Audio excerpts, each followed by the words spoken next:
Hello बच्चों, let us go through the question. देखिए question क्या कह रहा है। क्वेश्चन कह रहा है 2 voltmeters and 2 resistances are connected as shown in figure. On closing the switch S, what will be the effect on the reading of voltmeters? तो बच्चों जब स्विच ओपन है तो क्लियर है R1 R2 दोनों शॉर्ट सर्किटेड है, तो no current will pass through R1 and no current through R2। At that time V1 and V2 दोनों सीरीज में होगा बच्चों, V1 V2 दोनों सीरीज में होगा एंड देयरफॉर वोल्टेज डिवाइड हो जाएगा दो पार्ट में। अगर ये दोनों दोनों की रेजिस्टेंस अगर सेम होती और दोनों वोल्ट मीटर एकदम सेम होते बच्चों तो दोनों की रीडिंग सेम आती, बट जो भी हो this EMF will be divided into 2 parts, that is V1 plus V2 will be equal to E। अब अगर स्विच को क्लोज करते हैं बच्चों, ये स्विच को अगर हम लोग क्लोज करते हैं, ठीक है, तो अगर हम लोग स्विच को क्लोज करेंगे बच्चों तो देखा जाए ये R1 अगर मान लिया यहाँ की पोटेंशियल V1 है और यहाँ की पोटेंशियल V2 है तो ये भी V2 हो जाएगा बच्चों, और ये V1 है तो ये भी V1 हो जाएगा।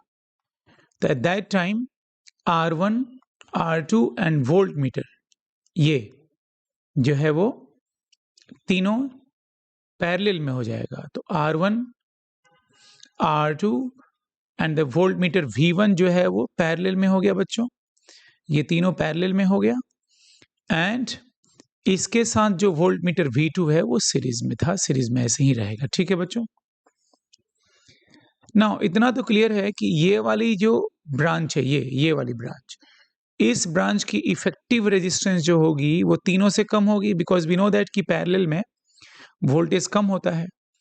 तो इसका मतलब मेरे पास एक सर्किट में दो सर्किट एलिमेंट है, एक वोल्ट मीटर और एक ऐसा सर्किट एलिमेंट जिसकी रेजिस्टेंस पहले वाले वोल्ट मीटर से कम होगी। इसका मतलब कि जो नया इक्विवेलेंट रेजिस्टेंस है वो बच्चों R dash equivalent is less than R equivalent.